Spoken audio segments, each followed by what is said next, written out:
बिस्मिल्लाहिर्रहमानिर्रहीम अस्सलाम वालेकुम वरहमतुल्लाहि वबरकातुहू। मैं हिज़ल रहमान और आप सब लोगों को हिज़ल रहमान यूट्यूब चैनल में खुशामदीद। माह रमज़ानुल मुबारक के चौथे इतवार का एक ख़ास अमल आपको दे रही हूँ, जिसकी बदौलत अल्लाह तबारक व तआला आपकी रिज़्क़ की वसअत अता फरमाएगा, माल की कसरत अता फरमाएगा और आपके घर को मालदार कर देगा। आप जिसके लिए पढ़ेंगे अल्लाह उसको भी मालदार कर देगा। ये औरतें, बच्चे, मर्द सारे पढ़ सकते हैं, क्योंकि अमाल के साथ जुड़कर लोगों को माल और दौलत की तरफ लगाया जाता है। एक तो ये है कि दौलत और माल का ना मांगना, जी ये तो मांगना जायज़ नहीं है, ये तो इंसान के तवक्कुल के खिलाफ है, ऐसा नहीं है। दौलत माल का अल्लाह से तलब करना, मांगना ये कोई गुनाह नहीं है, बल्कि इंसान इसलिए मांगे कि मैं इसकी वजह से जो है सदका खैरात करूँगा, गुरबा मसाकीन पर खर्च करूँगा, अपने अहले खाना, बीवी, बच्चों, बहन भाइयों पर खर्च करूँगा और इसकी बदौलत जो है मैं खुद भी पिस्क व फतूर से बचा रहूँगा और नाशुक्री से बचा रहूँगा। अब ये सोच व फिक्र की बात है। सहाबाए कराम रिज़वानुल्लाहि ताला अलैहि अजमईन ने जब इसके पास नहीं था तो उन्होंने सब्र किया इस बात पर भी। अब देखे और जब आया तो उस पर अल्लाह रब्बुल इज़्ज़त का शुक्र किया, उस माल को अल्लाह की राह में खर्च किया।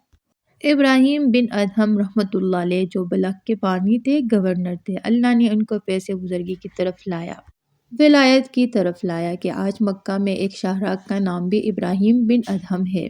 इनको आज अरब में भी मकबूलियत अता फरमाई और कहा बनब अफगानिस्तान के सूबे के गवर्नर थे।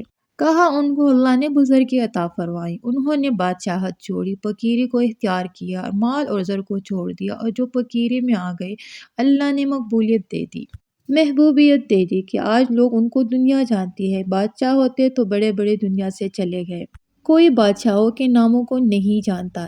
इब्राहीम बिन शकीक बल्ही रहमतुल्लाह अलैह जो बलक के बड़े वलियों में से थे और इब्राहीम बिन अदम वहाँ के बादशाहों में से थे और मक्का मुकर्रमा में दोनों की मुलाकात हुई तो इब्राहीम बिन अदहम रहमतुल्लाह अलैह ने इब्राहीम बिन शकीक बल्ही रहमतुल्लाह अलैह से फरमाया कि इब्राहीम बिन शकीक बल्ही आप खाने का क्या करते हैं? तो इन्होंने कहा मिल जाए तो अल्लाह का शुक्र करते हैं, ना मिले तो सब्र करते हैं। तो हज़रत इब्राहीम बिन अदहम ने फरमाया कि वलक के कुत्ते भी यही काम करते हैं। तो शफीक बल्ही बड़े हैरान हुए कि ये कैसा जुमला फरमाया।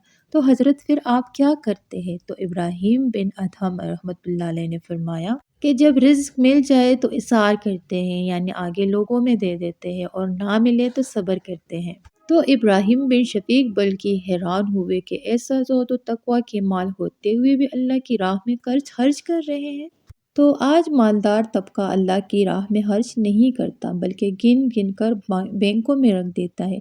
ये मालदार नहीं बल्कि माल का चौकीदार है। तो माल की चौकीदारी छोड़कर अल्लाह से ऐसा माल मांगे जो आपको दुनिया और आखिरत में इज्जत दिलाए। अब माल अल्लाह से तलब करना कोई गुनाह नहीं। तो ये वजीफ़ा खास है जो आपने रमज़ानुल मुबारक के चौथे इतवार के अंदर आपने पढ़ना है और इसको पढ़ के दुआ करनी है। अल्लाह पाक आपको रिज़्क़ की वसअत अता फरमाएगा। वो वजीफ़ा क्या है कि आपने पढ़ना है या वहाबु या मुइज़्ज़ु या अल्लाह, या वहाबु या मुइज़्ज़ु या अल्लाह। ये 313 बार पढ़ के दुआ करनी है। अल्लाह इंशाअल्लाह माल की कसरत अता फरमाएगा। माशाअल्लाह, सुब्हानअल्लाह। आखिर में एक छोटा सा रिक्वेस्ट, हिज़ल रहमान यूट्यूब चैनल को सब्सक्राइब कीजिए, साथ दिए गए बेल आइकन के बटन पर भी क्लिक कीजिए ताकि इस किस्म की न्यू और लेटेस्ट वीडियो आप तक बर वक्त पहुँच सके। Thank you so much. Allah हाफ़िज़।